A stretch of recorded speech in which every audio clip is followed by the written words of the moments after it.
The Unsolved Mystery of Jim Donnelly. Jim Donnelly, a 43-year-old process engineer, vanished without a trace on June 21, 2004. His disappearance remains one of New Zealand's most baffling mysteries, with no conclusive evidence explaining what happened to him. Nearly 2 decades later, his wife, Tracy Donnelly, continues her relentless search for answers, believing that the key to his fate lies within the steel mill where he was last seen. Jim arrived at his workplace, the Glenbrook Steel Mill, as usual that Monday morning. There were no signs that anything was amiss at first. However, he never attended his meeting at 9 in the morning, raising concern among his colleagues. His car remained parked in the mill's lot, untouched, and his wife, Tracy, was unable to reach him. By 6 in the evening, after an entire workday had passed with no sign of him, Jim was officially reported missing. Initially, the theory that Jim had suffered an accident seemed plausible. The steel mill was a hazardous environment, full of dangerous equipment and chemicals. However, as the investigation progressed, this theory gave way to more questions than answers. Despite extensive searches, including a thorough sweep of the mill's premises, no trace of Jim's body was found. There was no clear evidence that he had left the facility, yet no explanation for where he could have gone. In the days leading up to his disappearance, Jim had been acting out of character. He and Tracy had planned a weekend getaway in Auckland, but Jim abruptly cancelled, claiming he had an important meeting. His reasoning made little sense to Tracy. A Saturday night meeting seemed highly unusual, yet Jim refused to provide any details. Adding to the mystery, he rented a suit for the occasion, but no one has ever been able to confirm where he went or who he met that evening. His co-workers also noted his strange behavior on the Monday before he disappeared, further deepening the mystery surrounding his final known hours. The mystery took an even darker turn 5 days after Jim was last seen. Mill workers discovered his hard hat near an acid tank in a restricted area of the facility, an area that had already been searched. The discovery immediately raised suspicions. Why had the hard hat only appeared after nearly a week? The acid tank was drained, revealing some of Jim's personal belongings inside. However, the acid was not strong enough to dissolve a body, ruling out the possibility that Jim had completely disappeared into the chemical solution. His house keys were missing and have never been found. The presence of Jim's belongings in the acid tank raised more questions than answers. Who placed them there? And why was his hard hat left in plain sight near the tank days after he vanished? The hard hat, which could have held valuable forensic evidence, was never tested for fingerprints, a glaring oversight in the investigation. The lack of a thorough forensic examination meant that any potential evidence was lost forever. As the investigation stalled, theories emerged to explain Jim's disappearance.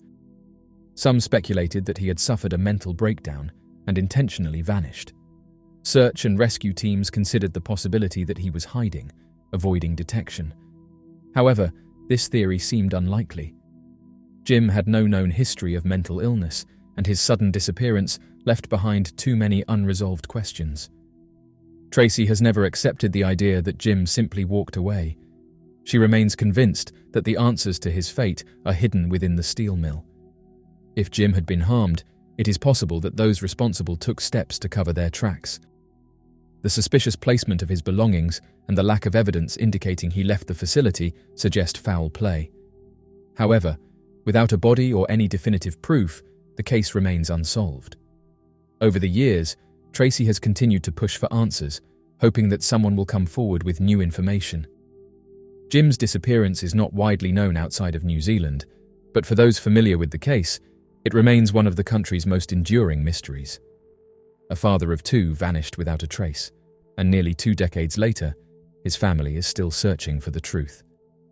The case of Jim Donnelly is a chilling reminder of how a person can disappear in the most inexplicable of circumstances. His wife's belief that the key to the mystery lies within the steel mill is a haunting thought, as it suggests that someone within the facility may know more than they have admitted.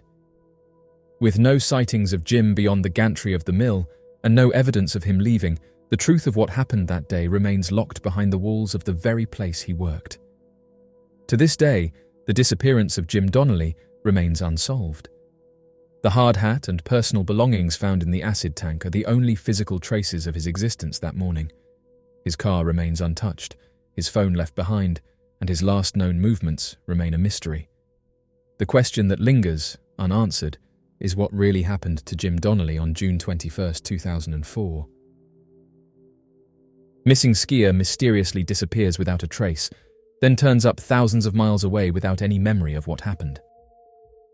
Konstantinos Philippidis, known as Danny, was a 49-year-old Toronto firefighter who mysteriously vanished while skiing at Whiteface Mountain in Wilmington, New York, in February 2018. His disappearance sparked a massive search effort involving hundreds of firefighters, state police, and volunteers. 6 days later, he was found alive more than 4,500 kilometers away in Sacramento, California, still wearing his ski gear and with no recollection of how he had traveled across the country. The bizarre case of his vanishing and sudden reappearance remains one of the strangest unsolved mysteries in recent years. On February 7, 2018, Philippidis was enjoying the final day of an annual ski trip with off-duty and retired firefighters. The group had been skiing at Whiteface Mountain, one of the highest peaks in the Adirondacks, known for its dense wooded areas, steep trails, and challenging terrain. Around 2:30 in the afternoon, one of the skiers in the group expressed fatigue and decided to head back, but Philippidis insisted on making one last run down the mountain. His friends waited for him at the lodge, but when a sudden snowstorm hit, visibility worsened. By 4 in the afternoon, the ski lifts had shut down, and Philippidis was still nowhere to be found. His friends waited another 30 minutes before they became concerned and reported him missing. They returned to the lodge where they were staying, hoping he had already made it back, but his car, passport, phone, and ID were all still there. A search operation was immediately launched, with ski patrol, forest rangers, and local authorities scouring the area. As night fell, conditions worsened, making the search difficult, but rescuers remained hopeful. The following day, the search effort expanded. New York State Police, Homeland Security, US border officials, and over 100 Toronto firefighters joined in, determined to locate their missing colleague. Helicopters, drones, and sniffer dogs were deployed to cover the snowy terrain. As days passed, the likelihood of finding Philippidis alive diminished. His wife traveled to Lake Placid, desperate for answers. Over 6 days, an estimated 6,000 people participated in the search. Despite the extensive effort, no trace of him was found. Then, on February 13th, hope was unexpectedly restored. At 9:30 in the morning, Philippidis' wife received a call from an unknown number. When she answered, she was shocked to hear her husband's voice. He told her he was in Sacramento, California, alone and disoriented. She immediately urged him to seek help. He hung up and dialed 911, informing police that he was a missing person. Sacramento police officers arrived at the airport's car rental terminal, where they found Philippidis still dressed in the ski jacket, boots, and helmet he had worn when he went missing 6 days earlier. He appeared confused and disoriented. Along with his ski gear, he was carrying a newly purchased iPhone, a credit card, and $1,000 in cash. He also had a fresh haircut. When questioned, he struggled to recall what had happened, offering only vague details about possibly suffering a head injury and sleeping frequently in a truck during his journey. Authorities transported him to a hospital for evaluation, but doctors found no significant injuries or signs of trauma. Sergeant Sean Hampton of the Sacramento County Sheriff's Department stated that officers interviewed Philippidis extensively and determined he was not under the influence of drugs or alcohol. His recollections were hazy, but he mentioned being dropped off in Sacramento the night before and possibly spending the night near Richards Boulevard before making his way to the airport. As news of his discovery spread, speculation ran rampant. Investigators sought information about how he had traveled across the country, but no one came forward with answers. Authorities released a photograph of Philippidis at the airport in hopes of finding someone who had seen him during his 6-day absence.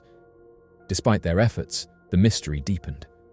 6 months later, Philippidis provided his version of events. He believed he had taken a wrong turn while heading back to the lodge and lost consciousness.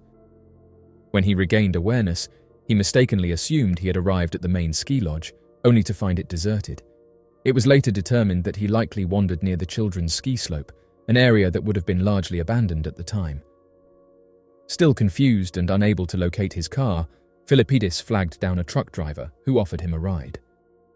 He remembered little of the journey, but had brief flashes of being sick at a truck stop and learning that they were passing through Utah. He described experiencing an intense headache and extreme fatigue that left him unable to stay awake. Eventually, the truck driver told him they had reached the end of the line in Sacramento before dropping him off. After arriving in Sacramento, Philippidis was still disoriented but realized he needed to contact his family.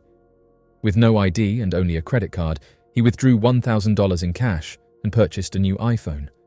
Struggling to recall his wife's phone number, he searched for information about Whiteface Mountain online. To his shock, he discovered that he was listed as a missing person.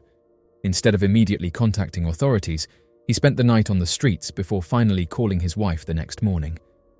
To this day, Philippidis' case remains a mystery. The identity of the truck driver has never been confirmed, and no witnesses have come forward to explain how he traveled across the country. The lack of any explanation leaves more questions than answers. Was he suffering from a dissociative episode, or was something more mysterious at play? Despite returning to his family and resuming his life as a firefighter, Philippidis' 6-day journey remains a baffling mystery. His case has intrigued investigators and skeptics alike, as it defies logical explanation. With no concrete evidence or additional witnesses, his inexplicable disappearance and reappearance will likely remain one of the most bizarre unsolved cases in modern history. The mysterious vanishing of Stephanie Stewart. Stephanie Stewart's disappearance remains one of the most perplexing and chilling mysteries in Canada. A dedicated fire lookout worker, she spent her summers on the edge of Jasper National Park, a breathtaking yet remote location where she diligently monitored the landscape for signs of fire. Despite her age of 70, Stephanie was in excellent physical condition, an avid outdoors woman who had even conquered Mount Kilimanjaro the year before. Her passion for nature and commitment to her job made her sudden disappearance in August 2006 all the more baffling. On the evening of August 25, 2006, Stephanie spoke with a relative at 9 in the evening in what would be her last known interaction. The following morning, she failed to check in at her scheduled time, an immediate cause for concern. When further attempts to contact her went unanswered, her colleagues alerted authorities. By 9 in the morning, a search effort was already underway. Given her years of experience and familiarity with the terrain, it seemed unlikely that she had simply wandered off or gotten lost. The circumstances surrounding her vanishing pointed to something far more sinister. A massive search operation was launched, covering hundreds of kilometers by foot, boat, and aircraft. Authorities scoured the rugged landscape, hoping to find any trace of Stephanie, but their efforts turned up nothing. As the days stretched on, investigators began piecing together a disturbing picture. Certain personal items were found to be missing from her lookout post, including 2 pillows, a burgundy bedsheet, a brown Navajo-patterned duvet, and a gold Wittnauer men's watch. These missing items, along with the complete absence of any physical evidence like footprints or signs of a struggle, deepened the mystery. 3 days after Stephanie was reported missing, the Royal Canadian Mounted Police, RCMP, officially stated that her disappearance was suspicious. The idea that she had voluntarily left or succumbed to natural causes seemed increasingly implausible. The remote nature of her lookout station meant that very few people would have had access to her location. If foul play was involved, the perpetrator would have had to navigate difficult terrain and operate undetected. Theories ranged from a random attack to a planned act by someone familiar with her routine.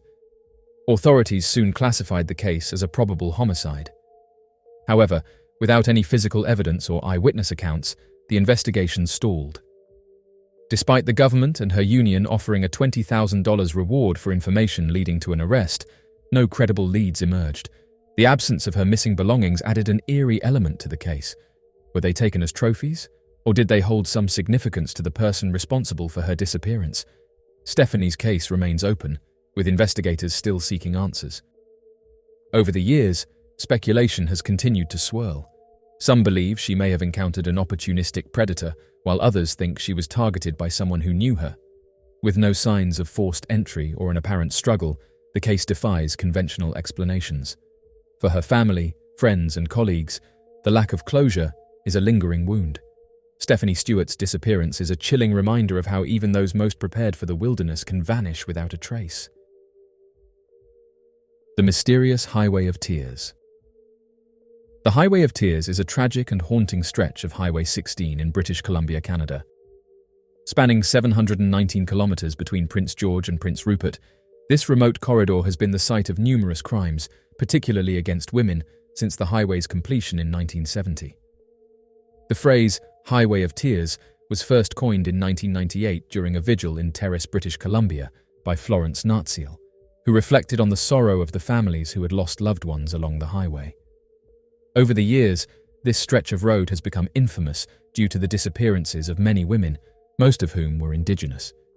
The disproportionate number of Indigenous women who have gone missing along the Highway of Tears has drawn attention to the broader issue of violence against Indigenous communities in Canada.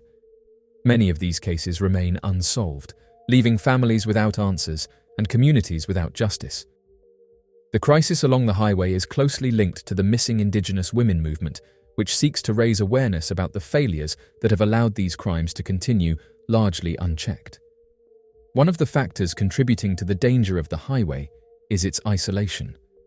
The vast, unpopulated stretches make it an easy place for predators to target vulnerable individuals, particularly those who rely on hitchhiking due to a lack of affordable transportation.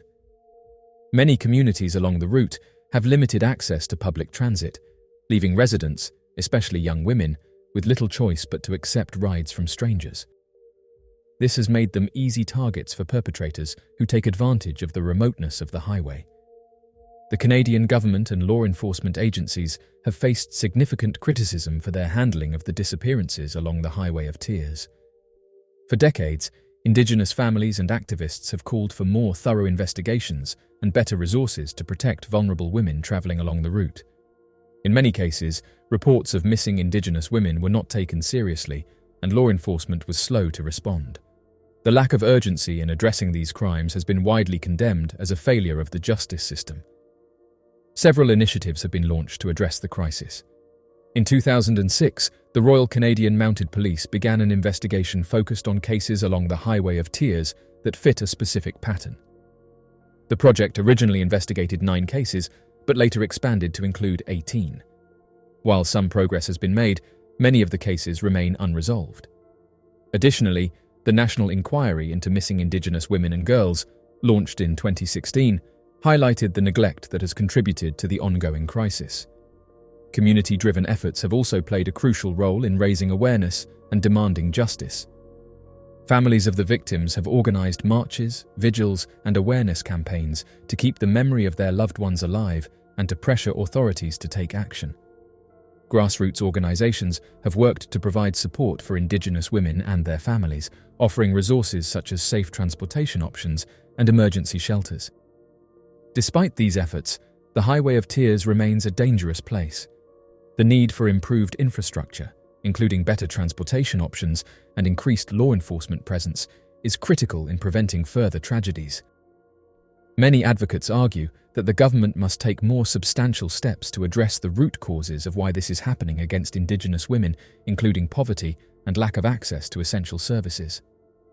The Highway of Tears stands as a grim symbol of the ongoing violence against Indigenous women in Canada.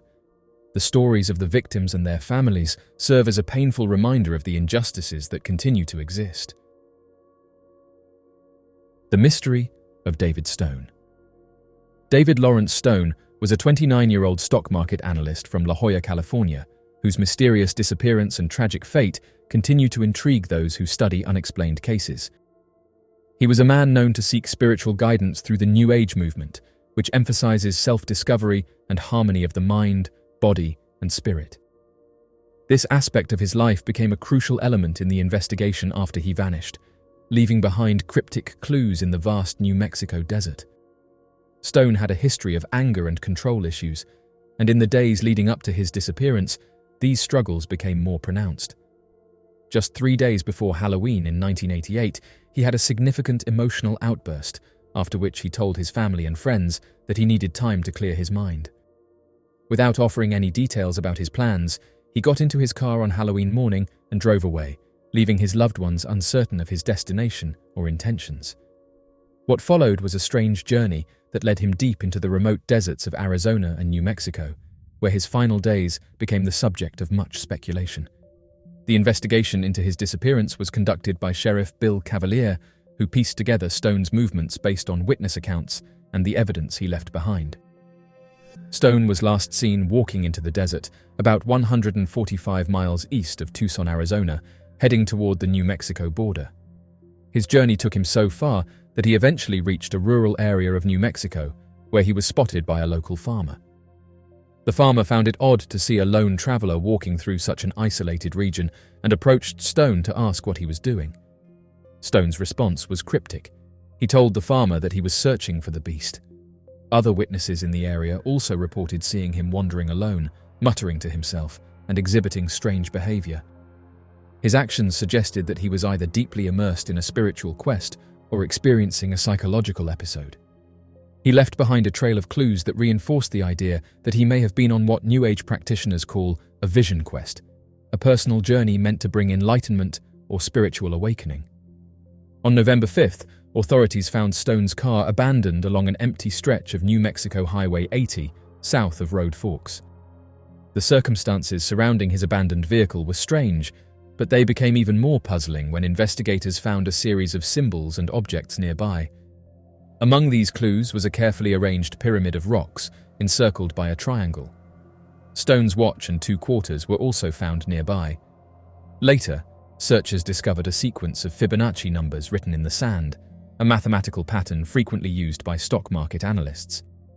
However, Stone had made an apparent mistake in the sequence, writing 18 instead of 21, a detail that some believe was a reference to his football jersey number from his college years.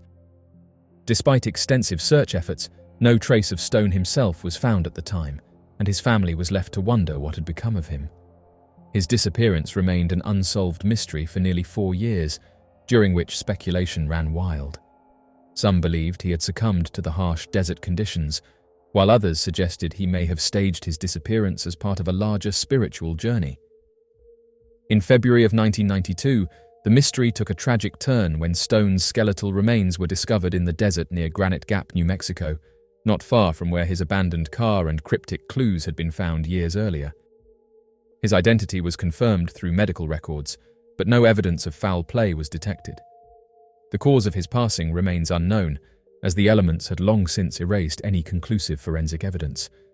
The circumstances surrounding Stone's disappearance and passing remain one of the most perplexing mysteries of its kind. Why did he leave behind such strange clues? His reference to searching for the beast and his erratic behavior suggest that he may have been battling something internally, whether it was a personal demon or a spiritual pursuit gone too far. Even though his remains were eventually found, many questions about his final days remain unanswered. Did he simply get lost and succumb to the elements? Or did his journey into the desert have a deeper, more symbolic meaning known only to him?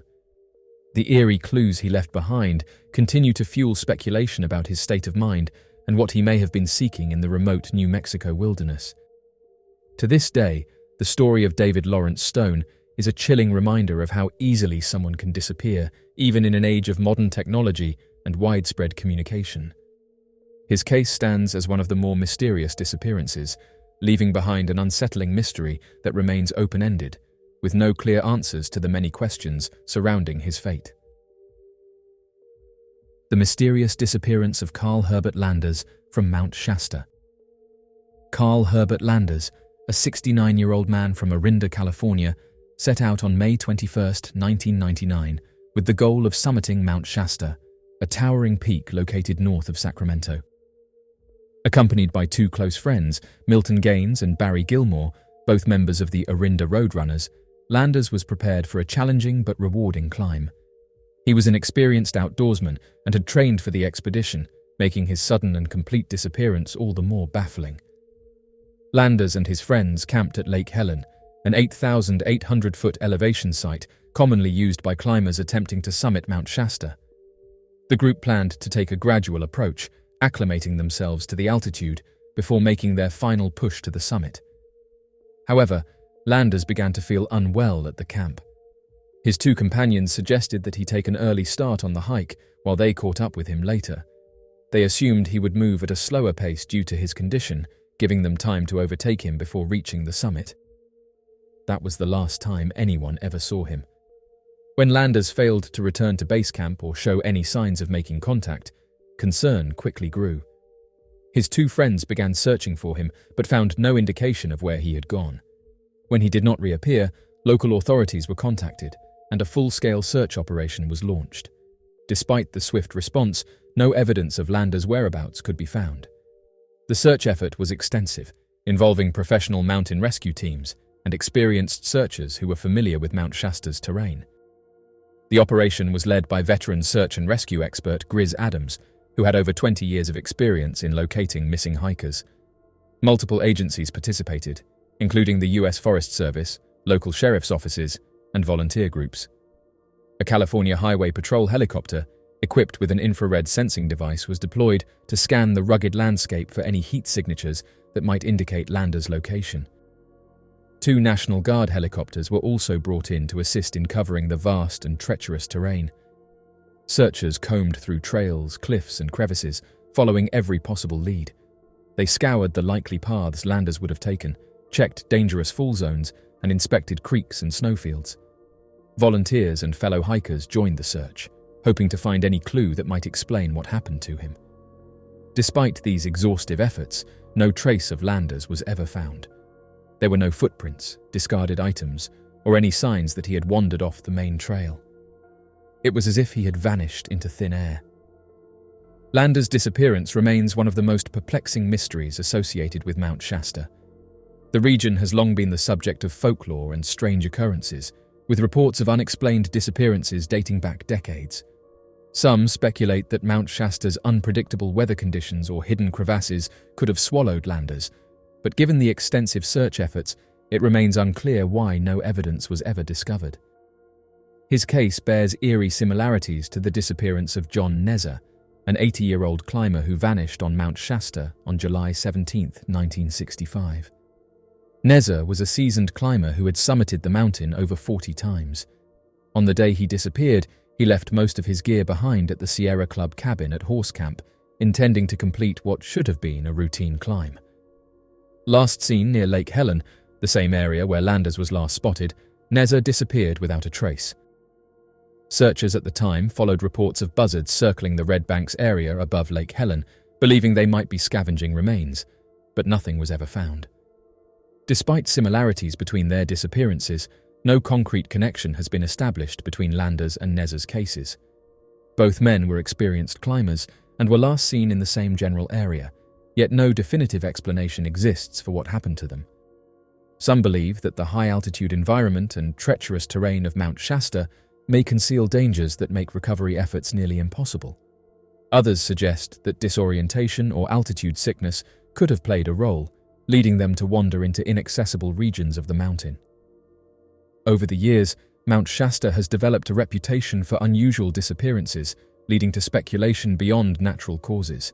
Some theories involve hidden underground caves, sudden weather changes, or even supernatural elements that have long been associated with the mountain. While such ideas remain speculative, the complete lack of physical evidence in cases like Landers' disappearance fuels the mystery. Even after 25 years, not a single clue has surfaced regarding what happened to Landers. His family and friends have been left without answers, and those who participated in the search remain haunted by the fact that an experienced hiker could disappear so completely despite an extensive and immediate search effort. To this day, Carl Landers' disappearance remains one of the most baffling cases in Mount Shasta's history. It serves as a stark reminder of the unpredictability of nature and the unknown forces that sometimes surround those who venture into the wilderness. Despite headlines, the Jack the Ripper mystery has not been solved. An old news story has recently resurfaced on social media, gaining millions of views in recent days. Various news outlets have revisited a 2014 claim that Jack the Ripper had been conclusively identified as a Polish barber named Aaron Kosminski. At the time, Kosminski was a 23-year-old resident of Whitechapel, the area in which the incidents occurred. Author Russell Edwards and his team of researchers put forward this claim, insisting that DNA evidence supports their conclusion. However, critics have long argued that the supposed evidence is insufficient to close the case, and significant doubts remain. The Jack the Ripper murders have long been one of the greatest unsolved mysteries in criminal history. On September 30th, 1888, Catherine Eddowes was discovered in Mitre Square by a City of London police officer. Earlier that same evening, another woman, 44-year-old Elizabeth Stride, had been slain. The incidents, part of a string of gruesome slayings in London's East End, were attributed to an unknown individual who came to be known as Jack the Ripper. Russell Edwards claims that a silk shawl discovered near Eddowes' body provides the evidence needed to identify the individual responsible. However, no historical police reports mention a shawl being found at the crime scene. Edwards acquired the item at an auction in 2007, where it was sold by David Melville Hayes, a descendant of Acting Sergeant Amos Simpson. According to Melville Hayes, his ancestor had been at the crime scene and had taken the shawl home for his wife, a dressmaker. The shawl allegedly remained in the family's possession for over a century, never washed or disturbed. Edwards suggests that the shawl's floral pattern is of significance, as it features Michaelmas daisies. He ties this to the religious observance of Michaelmas, which falls on September 29th in Western Christian calendars and November 8th in Eastern traditions. These dates coincide with the final Jack the Ripper cases. However, this connection remains speculative at best and has not been widely accepted as proof of the shawl's authenticity. The notion of Aaron Kosminski as a suspect is not new. In 1894, Assistant Chief Constable Sir Melville Macnaughton referred to a Polish man named Kosminski as a potential suspect in an internal police memo. This name was later mentioned by other senior officers, including Assistant Commissioner Sir Robert Anderson and Chief Inspector Donald Swanson. According to Swanson, Kosminski had been under surveillance in 1891 and was later committed to Colney Hatch Asylum. However, Swanson's notes claim that Kosminski passed away shortly after being institutionalized, whereas Aaron Kosminski lived until 1919. Notably, none of the original police reports ever referred to the first name Aaron. It was only in 1987 that researcher Martin Fido identified Aaron Kosminski as a likely candidate by examining asylum records. The historical Kosminski suffered from paranoid schizophrenia and was described as largely harmless. His recorded acts of violence were limited to threatening his sister with a knife and brandishing a chair at an asylum attendant. Furthermore, he primarily spoke Yiddish, raising questions about whether he could have lured English-speaking victims into secluded areas. The DNA analysis that Edwards' team conducted has been widely disputed. Scientist Jari Luolainen claimed that mitochondrial DNA from the shawl matched descendants of both Catherine Eddowes and Aaron Kosminski. However, critics argue that he made a fundamental error when using a DNA database to calculate the probability of a match. If the mistake is as serious as suggested, then it invalidates the results, meaning the DNA could belong to virtually anyone. Skepticism surrounding the validity of the shawl as a crime scene artifact further undermines the findings. Without verifiable evidence linking the shawl to Eddowes, the entire premise of Edwards' argument collapses. Additionally, forensic experts have pointed out that DNA degrades over time, particularly on fabric that has not been stored in controlled conditions. Given that the shawl is said to have remained unwashed for more than a century, the likelihood of any conclusive DNA evidence remaining intact is highly questionable. In 2019, Luolainen and fellow scientist David Miller finally published their findings in the Journal of Forensic Sciences. While this lent the research an air of credibility, forensic experts quickly pointed out flaws in the methodology. The study did not include key data, such as control tests or comparisons with contamination sources.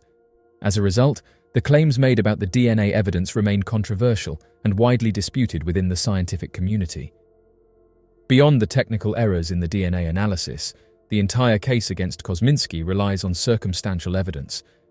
While he was a contemporary suspect and did live in Whitechapel, there is no direct proof tying him to the cases. The theory that he was responsible is based largely on police suspicions from the time, many of which were recorded years after the events took place. Given the lack of physical evidence, as well as inconsistencies in the timeline of his institutionalization, there is no definitive reason to conclude that he was Jack the Ripper.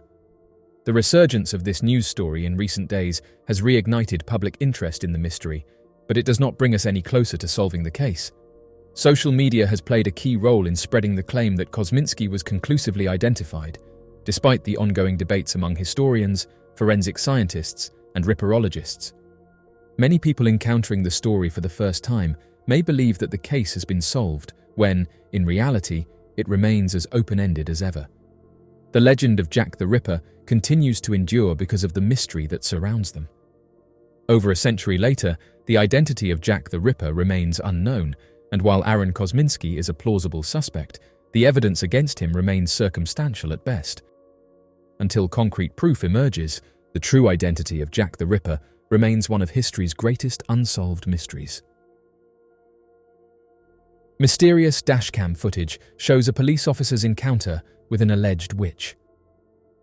Officer Malik was patrolling a dark, deserted road when his police dashcam captured something eerie and unexplainable. In the middle of the dirt track, illuminated by his headlights, stood a mysterious woman. She was alone, her figure barely visible in the dim light, standing before a small flickering fire. What made the footage even more unsettling was the way she raised her arms above the flames in a slow, deliberate motion, as if performing a ritual. The sight sent a shiver down Officer Malik's spine, and the video has since left millions of viewers disturbed. Speculation quickly spread across social media, with many believing the woman was practicing witchcraft or some kind of occult ritual. Others suggested she might have been involved in something sinister, though no conclusive evidence has surfaced. The footage offers no answers, only an unnerving glimpse into an inexplicable moment captured on camera. To this day, no one knows who the woman was or what she was doing in the dead of night, alone in the middle of nowhere. The mystery remains unsolved, leaving viewers to wonder whether Officer Malik had stumbled upon something truly supernatural or simply an eerie coincidence. The mystery of Cindy Song. Hyunjong Cindy Song was a senior college student at Pennsylvania State University when she went missing. On Halloween of 2001, she attended a costume party with two of her friends dressed as a bunny. The three stayed at the party until 2 a.m, stopping at a friend's house to play video games before going home.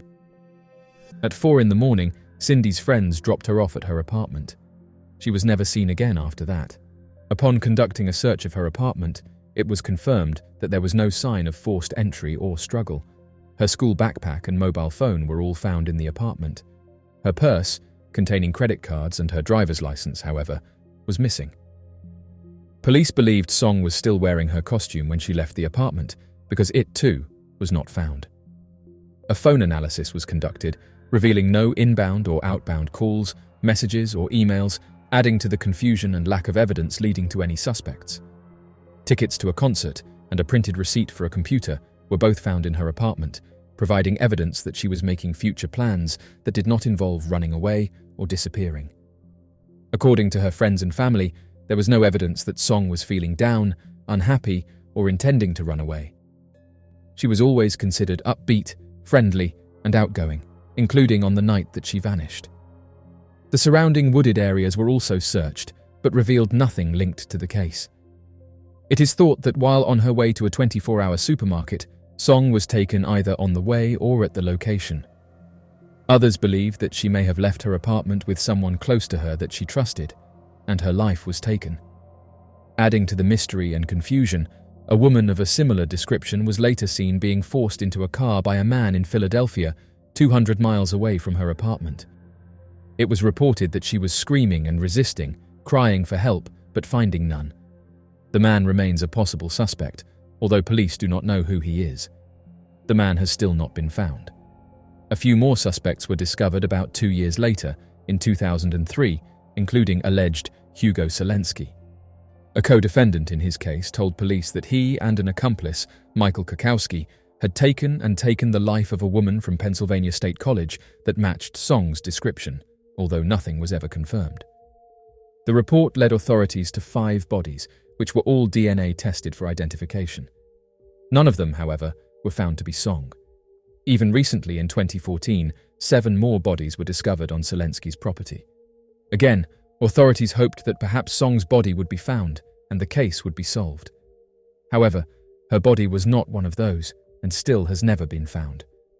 This case remains unsolved as no new evidence has surfaced regarding what may have happened to Song after that Halloween night. The mysterious disappearance of Trevor Deely.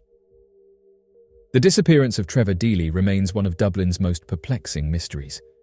In the early hours of December 8th in the year 2000, the 22-year-old vanished without a trace after leaving his workplace. Despite extensive investigations, media coverage, and public appeals, his fate remains unknown. Trevor was last seen on CCTV walking along Baggot Street Bridge, heading towards Haddington Road at approximately 4 a.m.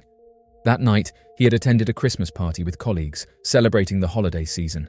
His sudden disappearance, just weeks before Christmas, led to one of the most publicised missing person searches in Ireland's history. Despite the efforts of his family, authorities, and well-meaning strangers, no definitive evidence has surfaced to explain what happened after he left the CCTV camera's view. His brother, Mark Deely, recalled how, in the years following Trevor's disappearance, people approached him with comforting words, suggesting Trevor was in a better place. By December 2014, 14 years had passed since he went missing, and an age progression image was released to the public, speculating what Trevor might look like. His father, Michael Deely, participated in a press conference organised by the Gardaí, later sharing the video online. During the appeal, he described the family's ordeal as an ongoing nightmare, stating that they would not give up until they uncovered the truth. Trevor worked in information technology, a field he reportedly enjoyed. His mother, too traumatised to speak publicly about his disappearance, expressed gratitude to her friends at the Naas Tennis Club for their ongoing support. Trevor had grown up in Naas, a town where he was well known. He was over 6 feet tall, had reddish blonde hair, and walked with his arms straight down at his sides. While he had a keen interest in math, he was neither particularly athletic nor highly academic compared to his older siblings. Like many young adults, Trevor struggled with career direction after school. He briefly attended Waterford Institute of Technology to study business while working part-time, but left in his second year. With guidance from his sister Michelle, he found a computer course in Dublin, which he excelled at. He took to the subject immediately, earning 3 job offers upon completing his studies. He sought his father's advice on which to accept and ultimately joined Bank of Ireland Asset Management in May 1999. Trevor had a close-knit group of friends, including childhood companion Glenn Cullen and fellow Naas native Conleth Lunan. Together, they frequented bars and clubs in their 20s, preferring Smithwick's beer and spending time at their local, Thomas Fletcher's. Despite their nights out, they never engaged in excessive partying. They kept in touch using their Nokia phones, as email was not yet widespread. Glenn worked as a flight attendant for Aer Lingus, travelling on long-haul flights to Los Angeles and New York. He secured a heavily discounted flight for Trevor, listing him on his Cara discount pass. Shortly before Trevor's disappearance, he had taken advantage of this and travelled to Anchorage, Alaska, to visit a woman he had met in Dublin that summer. Glenn last saw Trevor in late November 2000 when he was passing through customs at Dublin Airport, en route to Alaska. The Bank of Ireland Christmas party took place on December 7th, with celebrations beginning at Copperface Jack's before moving to the Hilton Hotel. Trevor's sister had been emailing him about Christmas and gifts, even purchasing a blue Ralph Lauren shirt for him that weekend, which she still keeps. That night, Glenn and Conleth were out in Naas, and Trevor attempted to call Glenn. Due to the background noise of the party, Glenn did not hear the call and later tried to return it without success. The two never managed to have a proper conversation. After leaving the Hilton, Trevor and others headed to Buck Whaley's nightclub. The night was chaotic due to heavy rain and a taxi strike, which complicated investigations later. Trevor often walked to work and lived in an apartment in Ballsbridge, but the downpour would have made his journey home difficult. Before leaving his office, he grabbed a company golf umbrella and ventured back into the stormy night. Back in Naas, Glenn was asleep with his phone charging in the kitchen. The next morning, he discovered a voicemail from Trevor, left around 4 a.m. Unfortunately, he deleted it after listening to it. The officers never obtained the message, missing what could have been crucial evidence. Trevor's final known movements were captured on a Bank of Ireland security camera at Baggot Street Bridge. He appeared partially obscured by his umbrella, walking alone. His friends and family later tracked down this footage, knowing it was essential to the case. The footage was saved just in time before the bank's 28-day recording cycle would have erased it. By morning, the reality of Trevor's disappearance set in. His mother received the first call informing her that he had not arrived at work. Initially, she was not alarmed, but as more time passed, concern grew. She contacted Trevor's friends, but none had seen him since the night before. His father, Michael, visited his apartment, but there was no answer at the door. As the search intensified, thousands of flyers were distributed, and posters with Trevor's face were displayed throughout Dublin and Naas. His family and friends knocked on doors, visited clubs and restaurants, and checked with the homeless community, desperately seeking information. They reviewed every possible route Trevor might have taken home, retracing his steps repeatedly. The CCTV footage remains the last known sighting of Trevor Deely. Despite continued police investigations and renewed appeals, no credible explanation for his disappearance has emerged. His case remains one of Dublin's most enduring mysteries, leaving his family and friends without closure. The mystery of Spring-Heeled Jack. Spring-Heeled Jack is one of the most intriguing and mysterious figures in British folklore, a sinister entity that reportedly terrorized the streets of London and beyond during the 19th century. His legend is rooted in tales of a supernatural being with remarkable physical abilities, striking fear into those who encountered him. With glowing red eyes, sharp claws, and an inhuman ability to leap great distances, he became a source of widespread panic and speculation. Despite numerous sightings and detailed accounts, his true identity was never uncovered, leaving his existence a chilling mystery. The first known accounts of Spring-Heeled Jack date back to 1837, when reports surfaced of a strange figure attacking people in and around London. One of the most well-documented early incidents involved a young woman named Mary Stevens, who claimed to have been assaulted by a tall, thin man with clawed hands while walking through Clapham Common. The attacker fled, leaping away effortlessly into the night. Shortly afterward, a similar figure was seen near her home, bounding over rooftops and terrifying residents.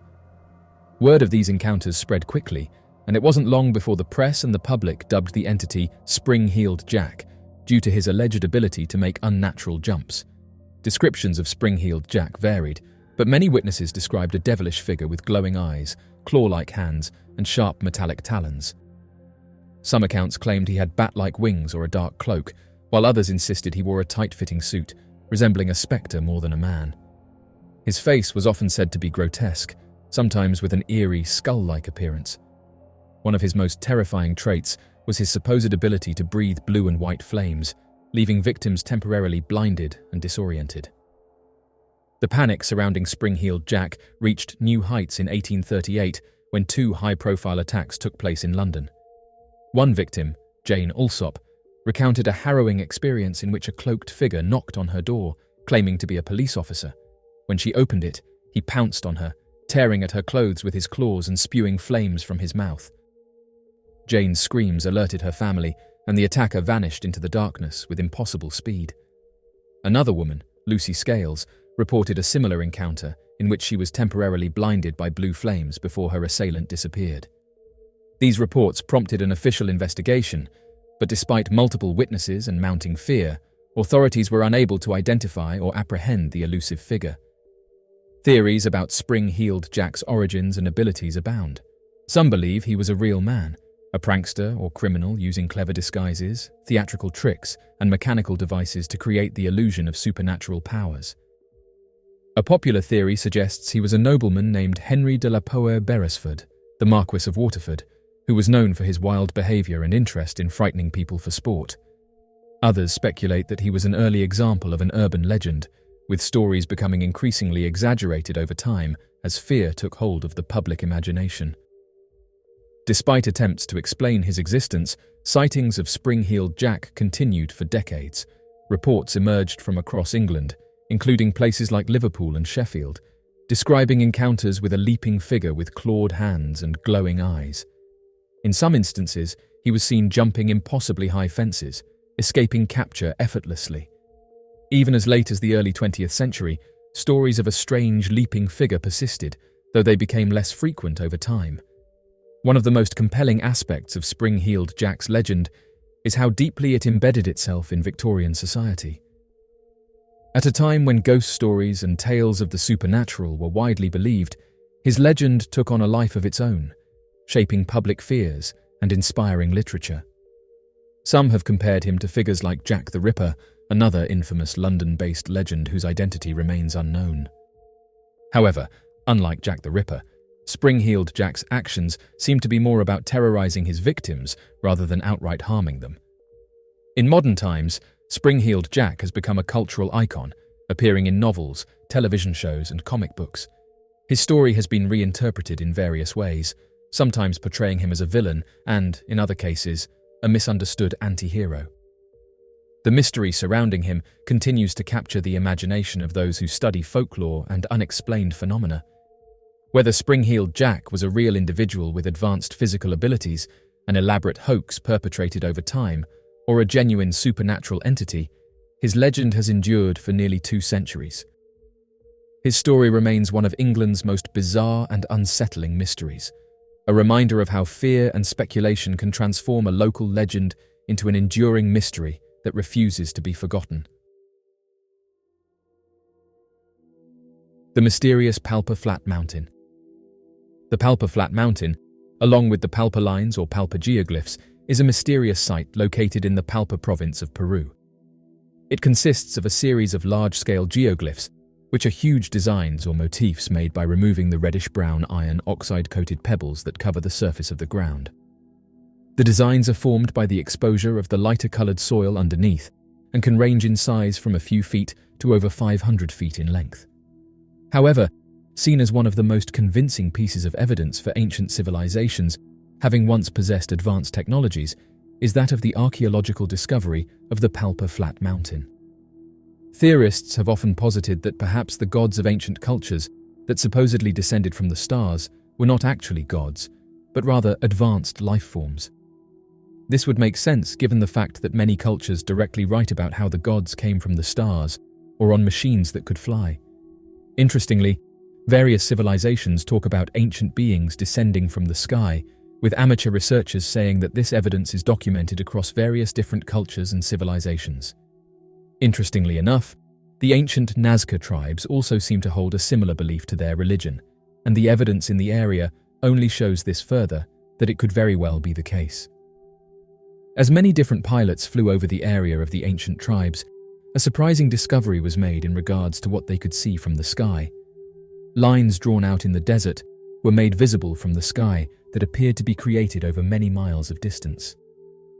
In fact, the lines were detailed images and navigation trails that would have helped possible aircraft find areas to land and travel to. This was made only more interesting, as located nearby these large creations is that of the Palpa Flat Mountain. Located on the Palpa Flat Mountain is a completely flat mountainside, as if flattened down by vast ancient technologies. This is made more peculiar, as it seems to be the only flat mountain in the region, with a top that looks artificial cut from its base. Located on this flat top are lines and creations that pilots have often mistaken for a landing strip for aircraft. This has led many of the ancient theorist communities to believe that perhaps the tribe helped their gods by creating these lines in the sand that were only visible from the skies. These lines could be used similar to that as modern-day concrete arrows used to point towards landing strips and other aviation important signals. This would be a plausible explanation, as the lines on the ground are not visible and would not be able to be used religiously or for any other important purpose without the ability to see it from the sky. Interestingly enough, the lines seem to be very old and ancient and provide proof as to the tribe's advanced knowledge in geometry in order to create massive images in the sand that they could never see themselves. Additionally, these pieces appear to be images of things the tribes held with utmost importance, such as that of different kinds of animal life and strange symbols that are nearly impossible to understand. The Palpa geoglyphs are thought to have been created by the Paracas and Nazca cultures, who lived in the region between 500 BCE and 500 CE. The designs depict various animals, including birds, monkeys, spiders, and lizards, as well as geometric shapes and human-like figures. Some of the designs are so large that they can only be seen from the air, which has led to much speculation about their purpose and origin. One of the most intriguing aspects of the Palpa geoglyphs is their alignment with the celestial bodies. Many of the designs are oriented towards the sun, moon, and stars, suggesting that they may have been used for astronomical purposes. Some researchers have even proposed that the designs represent a giant star map that was used for navigation or as a calendar. Despite their apparent significance, the Palpa geoglyphs have received relatively little attention compared to their more famous neighbours, the Nazca lines. This is partly due to their location in a more remote and difficult-to-access area, as well as their smaller size and less impressive appearance from ground level.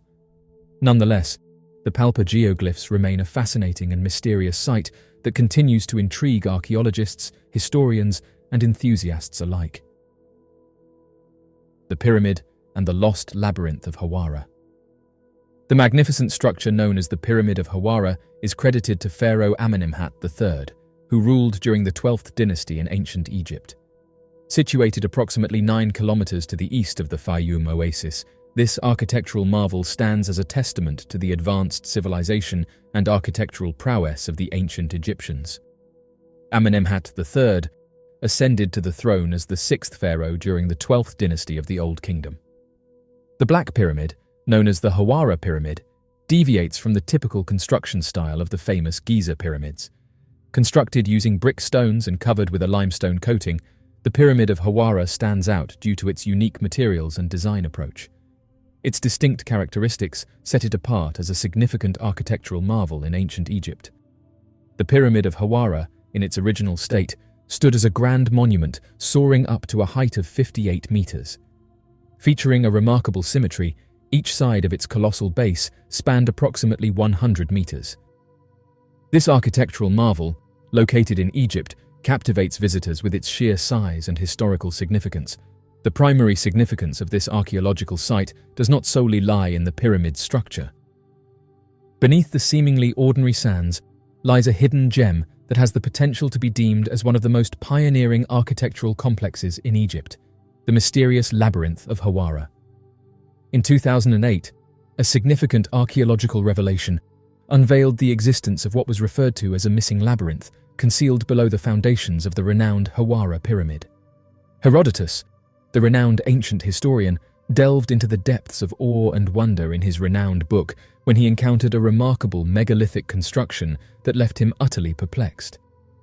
Herodotus, a renowned historian, along with ancient Egyptian folklore, asserted that the strange construction boasted an abundance of chambers, shrouded in mystery and intrigue.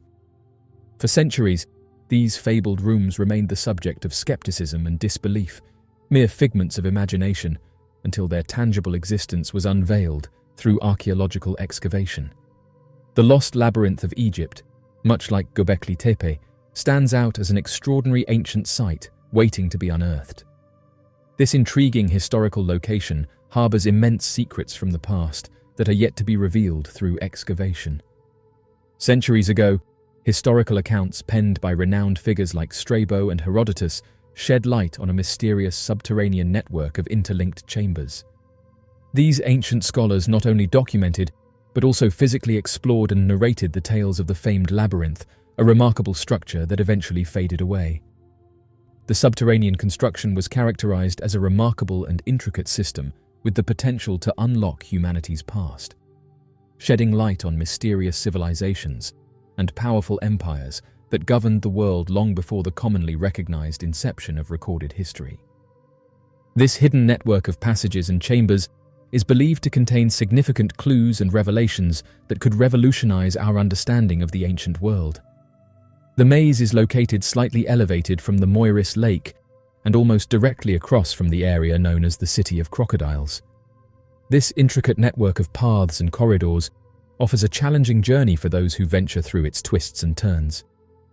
If one were to compare the construction and grandeur of Greek buildings and the magnitude of their endeavors, they would pale in comparison to the intricacy and magnificence of this labyrinth. The sheer scale and complexity of this architectural marvel far surpass the efforts and costs involved in building structures like the pyramids.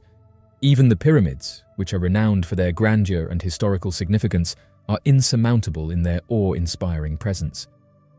Each pyramid alone stands as a testament to the monumental achievements of the Greeks, yet the labyrinth eclipses even these iconic structures in terms of sheer amazement and magnitude. Upon stepping into the revered enclosure, visitors were greeted by a grand temple, encompassed by 40 columns on each side. The structure boasted a remarkable roof, crafted from a single intricately carved stone, featuring ornate panels and adorned with exquisite paintings. Within this edifice were depictions commemorating the origins of every king, alongside representations of the temples and ceremonies conducted within, all masterfully depicted in paintings of exceptional beauty. This sacred space not only served as a tribute to royalty and religious practices, but also stood as a testament to the skilled artistry and reverence for tradition present in the ancient culture. The structure mentioned consists of 12 enclosed courts with gates positioned opposite each other. There are 6 courts on the north side and 6 on the south side, interconnected seamlessly, surrounded by a common wall encompassing all the courts externally. Additionally, the structure is equipped with 2 types of chambers, one set located underground and the other situated above ground level. In total, there are 3,000 chambers, evenly distributed with 1,500 chambers of each type. The meticulous design of the layout aims to provide a symmetrical and organized arrangement, emphasizing a balanced distribution of courts and chambers to facilitate efficient navigation and functionality within the structure. The chambers located above ground were personally witnessed by us. However, the underground chambers were only known to us through hearsay. Wandering through the interconnected chambers and navigating the intricately designed courts was a captivating experience that never failed to evoke a sense of wonder. The elaborate decorations of the passages and the courts provided a constant source of amazement as people journeyed from one court to the chambers, moving through grand colonnades and then transitioning to various other rooms, only to find themselves back in the chambers leading to yet more courts. The transitions between these different spaces, adorned with exquisite embellishments, created an immersive journey filled with architectural beauty and historical significance. In the year 2008, a team of researchers hailing from Belgium and Egypt, known as the Mataha expedition, embarked on a journey to delve into the mysterious lore surrounding an underground complex. With the utilization of advanced ground-penetrating technology, they sought to unlock the secrets buried beneath the surface. Their primary objective was to shed light on the strange legend that had intrigued many for ages. The collaborative venture involving Belgian and Egyptian researchers successfully validated the existence of an underground temple located in close proximity to the Hawara pyramid, solidifying their findings with concrete evidence. Flinders Petrie, a prominent figure in the field of Egyptology, came across the structure that has been a recent discovery. However, this finding dates back to the 1800s when he unearthed the megalithic remnants associated with it. Petrie and his expedition refrained from excavating a potential extraordinary find under the belief that the ancient structure was dismantled in antiquity to construct the neighboring city of Shedit, utilizing its materials. This decision deprived them of the opportunity to uncover what might have been one of their most remarkable discoveries. A comprehensive analysis of the research outcomes was presented and deliberated upon during a prominent public discourse held at the University of Ghent in Belgium. Following the discovery, the dissemination of the findings was halted as the Secretary-General of the Supreme Council of Antiquities in Egypt imposed restrictions on any additional disclosures concerning the finding, attributing it to national security measures. This action prevented the public from accessing any further information regarding the discovery, effectively putting a stop to the communication process in its entirety. Mr. Van Kerkwijk, hailing from Belgium, has pointed out that the revelation of this significant discovery has been intentionally concealed. Presently, the remarkable possibilities held by this site are gradually but inevitably declining due to a combination of governmental inactivity and the rising water table in the surrounding region.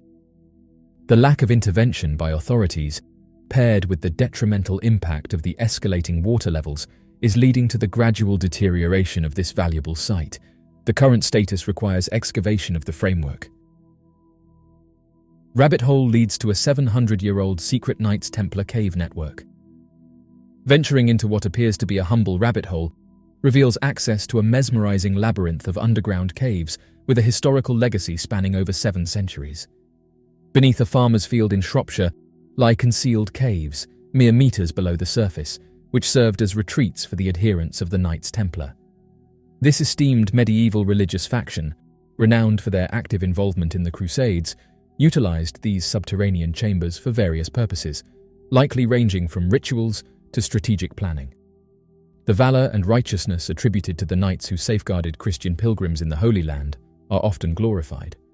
Founded during the tumultuous Dark Ages, the order was established with a significant historical backdrop, finding its home on the prestigious Temple Mount, situated above the remains of the iconic King Solomon's Temple in the sacred city of Jerusalem. The organization garnered a surge in membership from various regions across Europe until its dissolution by Pope Clement V in 1312. Despite its official disbandment, there persists a persistent belief among certain individuals that the knights of this order clandestinely went into hiding, harboring a confidential revelation capable of shaking the foundations of the Catholic Church to this very day. Over time, the Knights Templar amassed vast wealth and power, thanks in part to generous donations from nobility and the Church. Their financial holdings and influence extended across Europe, making them a formidable force in both secular and religious affairs. However, their wealth also made them the target of envy and suspicion, particularly from monarchs and rival factions. The Templars were rumored to possess vast treasures and sacred relics, including the Holy Grail and the Ark of the Covenant. The idea of hidden Templar riches continues to capture the public imagination, inspiring countless quests and expeditions in search of lost treasures. Mysterious photograph captured in the Grand Canyon. Nestled within the rugged terrain of the American Southwest lies one of the world's most awe-inspiring natural wonders, the Grand Canyon. Carved over millions of years by the relentless forces of wind and water, this vast chasm stretches for miles across the arid landscape, its sheer cliffs and towering spires standing as a testament to the power of nature. Yet beneath its majestic beauty lies a tapestry of mysteries, hidden within its depths and waiting to be uncovered by those daring enough to venture into its depths. One user unveils a mysterious photograph captured by his uncle during the 1980s, and it stands out as one of the eeriest tourist pictures ever taken. The spectral photograph showcases an uncanny figure resembling an extraordinarily tall, extremely pale, and immensely unsettling bald man cloaked in darkness. The mysterious presence of this dark entity looms within the foliage, seemingly keeping a vigilant watch over a tourist teetering perilously close to the brink of the Grand Canyon. This strange image evokes a sense of foreboding and mystery that transcends mere curiosity, prompting deep contemplation about the supernatural forces that may inhabit our world, hidden from plain sight. Amidst the breathtaking backdrop of the Grand Canyon, the juxtaposition of the ethereal dark man against the natural wonder of the landscape creates an atmosphere of eerie intrigue that captivates the imagination. This Reddit user revealed that his uncle and companions embarking on a road trip made a spontaneous decision to halt at a canyon for a brief photo session. Engaged in capturing picturesque moments, they believed themselves to be the exclusive visitors in that secluded area of the canyon during that period. However, it wasn't until several weeks later, upon the development of the photographs, that a startling discovery was made. Hidden among the foliage nearby was an eerie and inexplicable figure, significantly unsettling the group as they scrutinized the images. This unforeseen presence of a mysterious individual lurking in the background added an element of discomfort and uncertainty to what was initially thought to be an ordinary photographic escapade. The Wild West era, a period of American history spanning the late 18th to the early 20th century, continues to captivate our imagination and interest. This era was marked by cowboys, outlaws, pioneers, and the vast untamed frontier. The Wild West era represents a time of unbridled adventure and exploration. It was a time when people pushed the boundaries of known civilization and ventured into the unknown. The promise of new opportunities, undiscovered territories, and the thrill of the open frontier fueled a sense of adventure that still resonates with us. Beyond the iconic cowboy imagery and tales of outlaws, this era is riddled with mysteries that continue to captivate our curiosity. The mystery of the river lizards. In the early days of January 2000, Ron Schaffner, a highly experienced researcher from the United States, received an email that caught his attention. The sender, who went by the name Derek, used a non-specific and generic email address, which initially raised Schaffner's curiosity. However, the information contained within the email caught his attention. In continuation of that intriguing introduction, Derek proceeded directly to the main point, recounting his remarkable encounter with what can be considered one of the enigmatic mini-dinosaurs that reside in this particular area. According to his account, during an excursion with a friend on his dirt bike near the Fountain River, in close proximity to Pueblo in July of 1998, they were suddenly astounded by the sight of a truly extraordinary creature walking on 2 feet, swiftly darting across the open expanse right in front of them. Derek's narrative left no room for doubt regarding the exceptional nature of the bipedal being he and his friend witnessed that day. Derek and his companion promptly returned to Derek's residence to retrieve a camera. They then revisited the site of their encounter in order to capture photographic evidence of the peculiar creature's tracks. As their investigation unfolded, Derek learned of other sightings and serendipitously discovered that a friend had actually managed to photograph a similar creature. After some persuasion, Derek's friend granted him permission to share scans of those photos, along with his own track pictures and a detailed account of the July 1998 sighting, with Ron. Ron, being well connected in the field of cryptozoology, promptly showed them to his fellow American cryptozoologist, Chad Arment, who specializes in American mystery reptiles. Despite their efforts, when the photos were closely examined, even after magnification, Ron and Chad concurred that the subjects captured in the images could easily be mistaken for dinosaur models due to the lack of discernible details. However, despite his initial skepticism, Chad maintained a sufficient level of interest to reach out to Derek via email. In his message, he expressed the need for more compelling evidence to substantiate the existence of these extraordinary creatures. Intriguingly, this exchange between Chad and Derek showcases Chad's lingering curiosity despite his doubts. In relation to the animal depicted in this photograph, which Derek referred to as a river lizard, Derek mentioned that it took him quite some time to acquire scans of the creature. Unfortunately, he did not provide specific details regarding the time or exact location where the photo was taken, only mentioning it was captured somewhere in Colorado. The uniqueness of this creature's appearance raises questions, as it does not match any known species documented by the scientific community. Chad has recently come across information suggesting that the term river dinosaur has been used to describe creatures similar to the one pictured. The photograph of the river lizard provided by Derek has circulated online for numerous years and has sparked significant attention and generated numerous comments on various websites where it has been shared. The general consensus seems to lean towards it being a hoax, although there is no concrete confirmation of this. Despite conducting multiple Google image searches using different approaches, such as focusing on the entire image, the section with the person, and the section with the creature, no relevant results have been found. However, the photograph does exhibit some peculiar elements, particularly in relation to the creature's appearance, as pointed out by Chad in an account detailing this and other sightings of bipedal dinosaurs reported in the United States. While the photograph continues to generate debate and speculation, it is crucial to note that the authenticity of the image remains unverified. During a trip to Arizona, a couple had an extraordinary encounter with what could only be described as a river dino. This remarkable sighting left them in awe as they stumbled upon the lifeless body of a reptile that was like nothing they had ever laid eyes on before. According to Suchik, who accompanied them on the expedition, the creature appeared so surreal that it resembled a mere plaything. This captivating incident not only fascinated the couple, but also sparked curiosity among those who heard their account, as it unveiled a mysterious creature from the depths of the river. In the early months of 1996, a resident of the Mesa Verde region in Colorado had a rather extraordinary encounter. This individual witnessed a creature that was unlike anything she had ever come across before. In her own words, she described it as standing at a height of about 3.5 feet. It moved with such remarkable speed that it was difficult to track, and she added that it seemed to have only 2 legs, which appeared to provide it with a sense of balance during its swift movements. What made this creature even more intriguing was its unique physical appearance.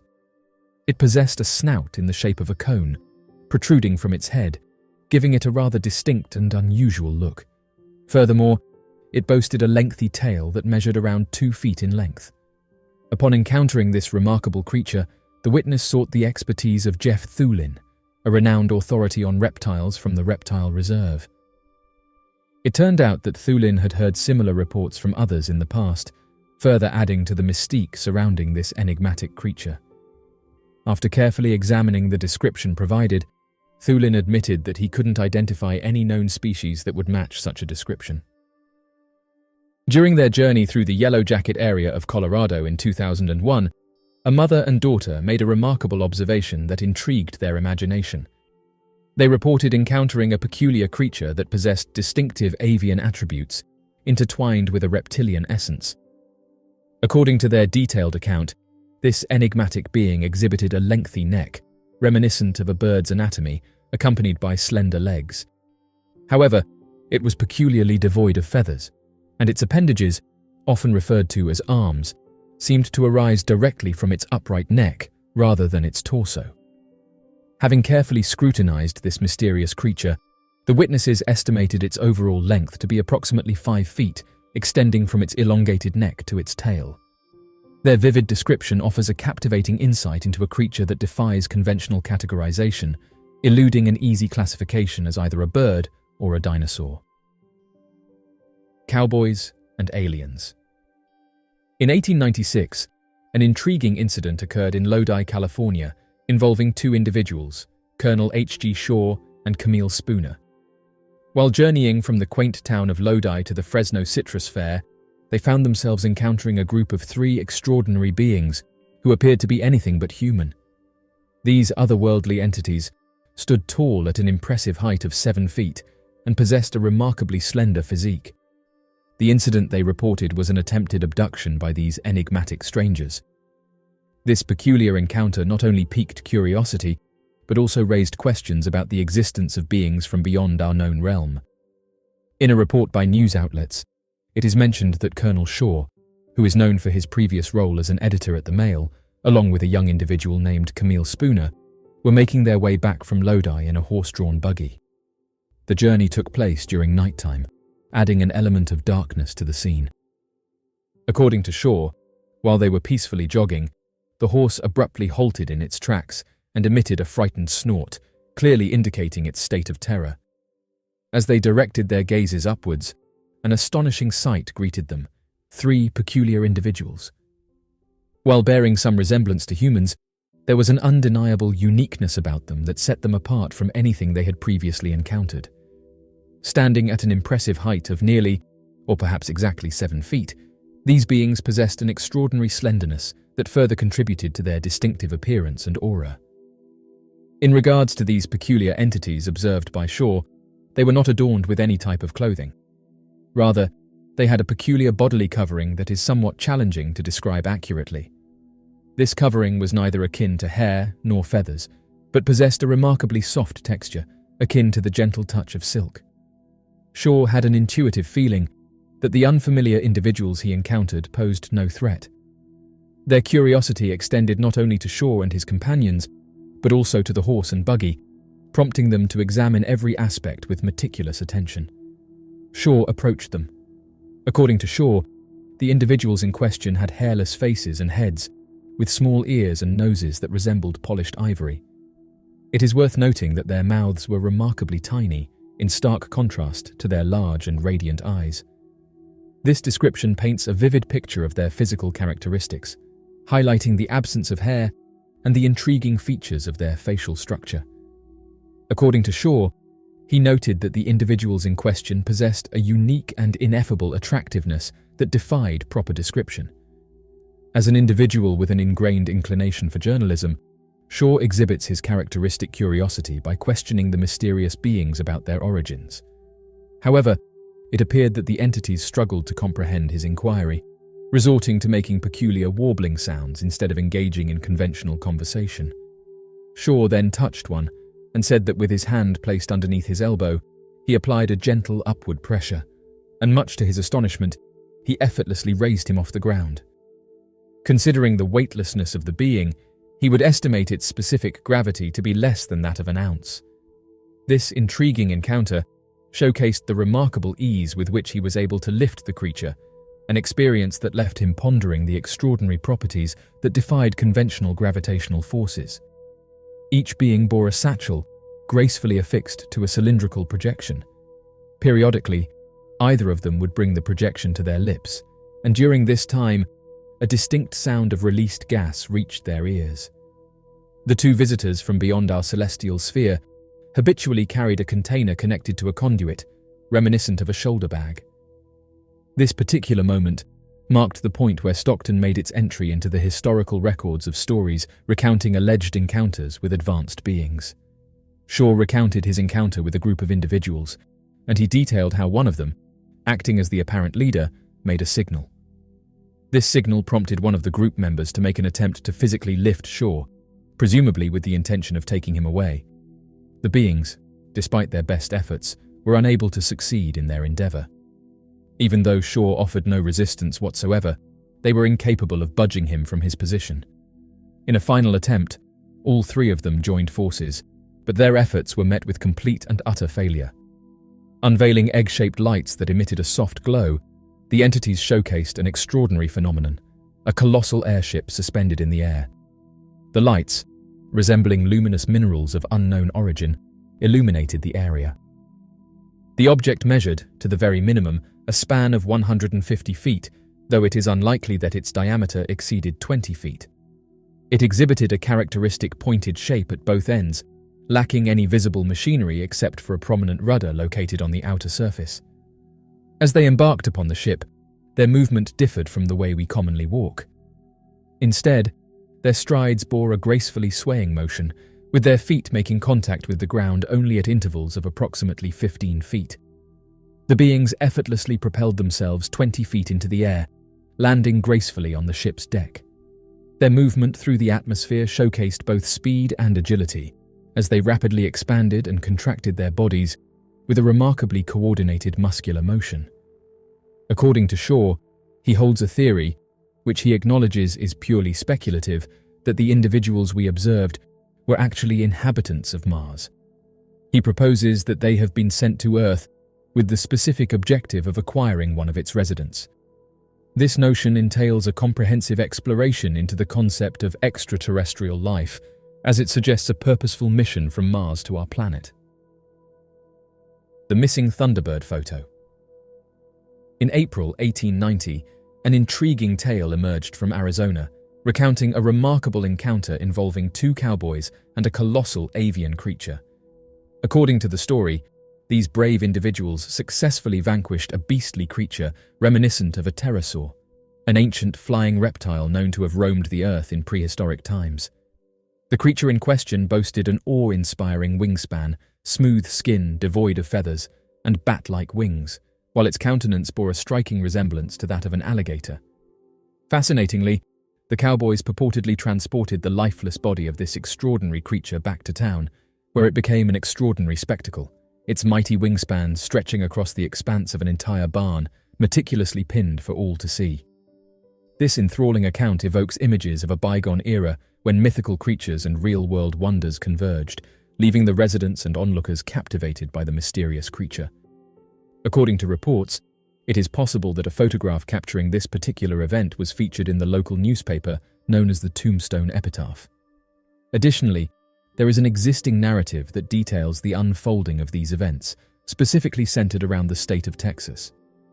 In the May 1963 edition of Saga magazine, a captivating account of the legendary Thunderbird, as well as several notable sightings of enormous avian creatures during the early 1960s, was shared by writer Jack Pearl. However, Pearl did not confine himself to merely narrating the tale. He took it a step further by asserting that the Tombstone Epitaph, a newspaper dating back to 1886, had published an image depicting a colossal bird affixed to a wall. According to the newspaper, this gargantuan avian had been taken down by two adventurous prospectors and transported into town on a wagon. To provide a sense of scale, 6 fully grown men were positioned in front of the creature, their arms fully extended, with fingertip touching fingertip. Astonishingly, the wingtip-to-wingtip measurement of this magnificent creature spanned a staggering approximately 36 feet. This comprehensive and in-depth retelling elevates the original text, delving into the rich details of the Thunderbird legend and the historical account published in the Tombstone Epitaph. By enriching the narration with additional information and examples, it offers a deeper understanding of the subject matter. While the current version of the story presents a variation in both the narrative and the physical characteristics of the creature, there appears to be a connection to the same incident. This prompts us to question whether this tale is nothing more than a legendary myth from the Western region, or if there is some validity to the account at hand. In the September 1963 edition of Fate magazine, a publication renowned for exploring the supernatural and paranormal phenomena, an individual named H.M. Cranmer, writing as a correspondent, affirmed the authenticity of the story in question. What's more, Cranmer mentioned that the photograph, accompanying the story, had been widely circulated across numerous newspapers throughout the entire United States of America, garnering significant attention and intrigue. Cranmer's recollection of the photo was not unique, as renowned researcher Ivan T. Sanderson also had a vivid memory of encountering the same photo. In fact, Sanderson even claimed to have possessed a photocopy of the image at one point, which he had lent to 2 colleagues. Unfortunately, those associates misplaced the copy, adding to the intrigue surrounding the photo's whereabouts. Interestingly, the editorial team at Fate magazine speculated that they might have previously published the photo in an earlier issue. However, despite conducting a thorough search through their archives, they were unable to locate it. This puzzling situation contributes to the ongoing mystery and fascination surrounding the photo and its elusive existence. The initial epitaph narrative detailing the capture of a fascinating and extraordinary winged creature was originally published on April 26, 1890. However, it is important to note that this account made no mention of a photograph. The epitaph story resurfaced in a 1969 edition of Old West, creating further confusion about the authenticity of the alleged photograph associated with the incident. This re-emergence of the narrative only served to blur the line between fact and fiction, leaving us with lingering uncertainties about the true nature of the photograph. Interestingly enough, the publication of this article sparked a reader's recollection of another peculiar incident. In the summer of 1970, an individual reached out to the magazine and shared a first-hand narrative regarding a separate encounter with a flying creature near Tombstone. According to the writer, they had crossed paths with 2 cowboys who recounted a strikingly similar sighting around the year 1890. The cowboys claimed to have encountered this extraordinary bird-like creature, engaging in a pursuit that involved shooting at it and even chasing it until their horses refused to venture any further. Consequently, this colossal avian creature managed to evade capture, remained undocumented, and was not brought back to town. It is worth noting that, apart from the difference in the outcome of the encounter, their accounts bear a remarkable resemblance to Bell's original report. The epitaph, however, stated that the photo did not exist, or if it did, it had not been in their newspaper. Responding to numerous inquiries, employees of the paper started a thorough search of back issues and files. They could find no such photo, and even an extended search of other Arizona and California newspapers of the period produced no results. A number of articles that appeared in Pursuit, the Journal for the Society for the Investigation of the Unexplained, prompted a memory from W. Ritchie Benedict, who recalled seeing Ivan T. Sanderson himself display a copy of the photo on a Canadian television show, The Pierre Benton Show. Unfortunately, though, no copies of the show have ever been found. During the 1990s, there was a widespread fascination surrounding the elusive Thunderbird photo among enthusiasts of the subject. The intensity of this obsession was such that it sparked an extensive and in-depth discussion that spanned several editions of Mark Chorvinsky's Strange magazine. Readers who claimed to have come across the fabled photo referred to various sources, including ancient books, Western photograph collections, magazines targeting men's interests, National Geographic, and more. In their relentless quest for evidence, individuals meticulously combed through countless volumes of True and Saga magazines, hoping to stumble upon the sought-after image. However, despite these efforts, their searches yielded nothing more than Jack Pearl's previous article, which had already been mentioned. This comprehensive exploration into the search for the Thunderbird photo not only highlights the widespread interest, but also underlines the meticulous nature of the investigations undertaken by enthusiasts across different sources and publications. During the late 1990s, John Keel, the acclaimed author of the Mothman Prophecies, adamantly asserted "I know I witnessed it, and not only that, I corroborated my experiences with numerous other individuals who also had the privilege of encountering this enigmatic entity." Keel firmly believed that he encountered it within the fascinating pages of men's magazines such as Saga or True, which enjoyed immense popularity during the 1960s.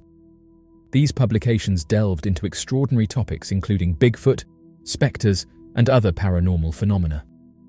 Keel vividly recollected the iconic photograph that resonated with most observers, depicting men garbed in cowboy attire and the creature resembling a pterosaur or other prehistoric winged beast. Notably, Keel explicitly stated that the creature bore no resemblance to a vulture with its hooked beak, as explained by Sanderson. Instead, Keel described it as possessing a long and pointed beak akin to that of a pteranodon, a statement detailed in renowned works such as Jerome Clark's thought-provoking book, Unexplained. In the year 2000, a popular television program called Freaky Links revitalized the legendary Thunderbird photograph by staging a similar photo that captured widespread attention. The photograph depicted a lifeless pterosaur lying in a vast field, its impressive wings majestically spread. Surrounding the prehistoric creature, 7 men clad in Civil War-era attire held rifles, evoking a sense of historical intrigue. Notably, one of the men was positioned at the forefront, confidently placing his foot atop the mythical creature. This captivating image, created as a prop by Fox TV and Universal Studios, has since found its home at the esteemed International Cryptozoology Museum, where it continues to fascinate enthusiasts of hidden animal species. In addition to the numerous illustrations, there has been a surge in the appearance of photographs showcasing deceased colossal winged reptiles alongside humans, which do not seem to be connected to either the Freaky Links or the montage image. These images have been circulating widely on the internet. While it is plausible that these photos are modern recreations, the exact source of many of them remains uncertain. This phenomenon has sparked intrigue and speculation among researchers and internet users alike, prompting further investigation into their origins and authenticity. The mystery of Belle Starr. Belle Starr, a prominent figure in the 1870s and 1880s, garnered the nickname Bandit Queen due to her notorious involvement in horse theft and highway robbery, primarily across the vast expanses of Oklahoma. This audacious outlaw not only made a name for herself in the criminal underworld, but also formed romantic relationships with a string of male bandits, further adding to her intriguing persona. The list of her paramours includes the infamous Jim Reed, Cole Younger, Jim July, and Sam Starr, whose surname she adopted, etching it into the annals of history. Belle Starr's gripping and tempestuous existence captivated the imagination of many during her time. Throughout her life, Belle engaged in numerous criminal activities, which resulted in multiple incarcerations. Surprisingly, she managed to elude law enforcement for a significant portion of her existence. Even while fulfilling the responsibilities of motherhood, Belle remained committed to her outlaw lifestyle.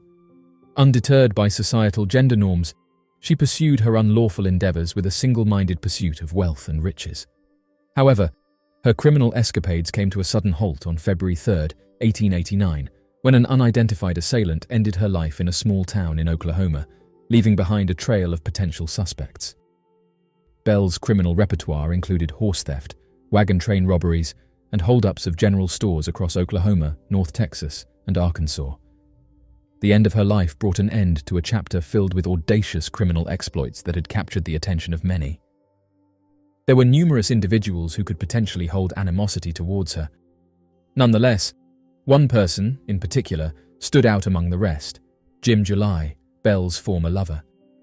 Historians later described July as being particularly stormy, alluding to his turbulent nature. His relationship with Belle was no exception, marked by constant quarrels and even continued animosity after their separation. The situation escalated to the point where July allegedly offered monetary compensation to someone in exchange for ending the life of his unpleasant ex-partner. On the day Belle met her demise, she was supposed to accompany July to Fort Smith, Arkansas, to face charges of horse stealing. Both of them were expected to surrender themselves to the authorities. However, something unexpected occurred during their journey.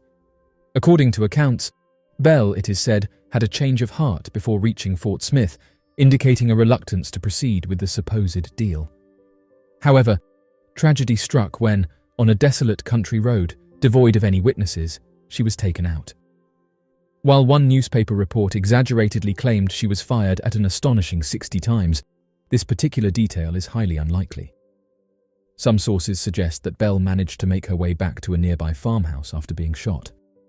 Unfortunately, her injuries were grievous, and she succumbed to them shortly thereafter, unable to be saved. The passing of Starr caused quite a stir in the region, attracting significant attention from the local community. She was renowned for her notorious and unpredictable behavior, which led to her making numerous adversaries, ranging from her neighbors to the sheriff of the town. As soon as the incident occurred, suspicions immediately fell on July as a potential culprit. However, later on, another individual named Watson, who had been engaged in a long-standing feud with Bell, came forward as a possible assailant. This prompted the sheriff to focus his attention on Watson and subsequently bring him to trial. Despite the charges pressed against him, Watson was ultimately acquitted due to lack of substantial evidence. Meanwhile, July never faced any formal legal proceedings. Unfortunately, the case of Starr remains unsolved.